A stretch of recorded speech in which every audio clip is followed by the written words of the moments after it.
On connaît tous le générique de L'île aux enfants et la figure de Casimir, ce monstre gentil. L'émission apparaît pour la première fois à la télévision le 16 septembre 1974. Christophe Izard, son créateur, doit faire face à un trou de 20 minutes dans son programme pour enfants sur l'ORTF. Face au succès de Sesame Street, Izard souhaite créer une émission à base de marionnettes et de costumes. Germe alors dans son esprit plusieurs idées qui ont mené à des dessins préparatoires. Mais c'est Casimir qui est retenu. Ce dinosaure orange, candide et friand de Glooby-Boulga, vivant sur l'île aux enfants, un lieu fait de jeux et de soleil.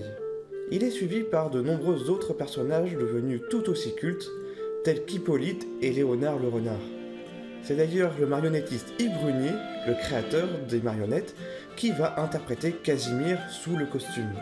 Autour de ces marionnettes, au caractère enfantin et divertissant, des personnages bien humains comme François, Julie ou Monsieur du Snob font partie du décor de l'île aux enfants. Ces personnages, au caractère bien trempé, sont là pour accompagner les marionnettes comme des enfants dans l'histoire. Tournée devant un public, l'émission invitait les enfants dans le décor pour jouer et devenir figurants de l'émission.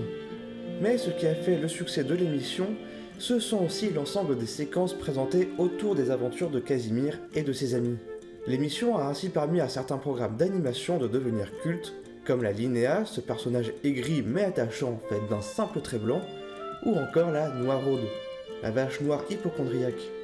Mais la plupart de ces séquences reprennent des marionnettes, comme par exemple Gribouille qui nous apprend à dessiner tout en suivant l'histoire racontée par la voix off. Dans un décor champêtre, on retrouve aussi le jardinier Antoine, Toba et les autres, ou encore Léonard le renard. Ils sont même rejoints par Ernest et Bart, deux marionnettes stars de Sesame Street. L'île aux enfants est un programme aussi bien divertissant qu'éducatif pour les enfants.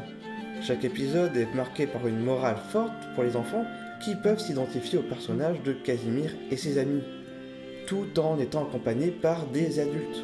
Le personnage de Casimir, devenu culte, ayant conquis le cœur des enfants comme des adultes, il arrivait même à Yves Brunier de garder son costume lors d'interviews, rendant son personnage plus vrai que nature.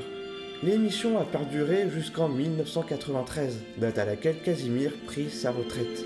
En un millier d'épisodes, Casimir et l'île aux enfants ont su forger une place de choix dans le cœur du jeune public qui depuis a bien grandi.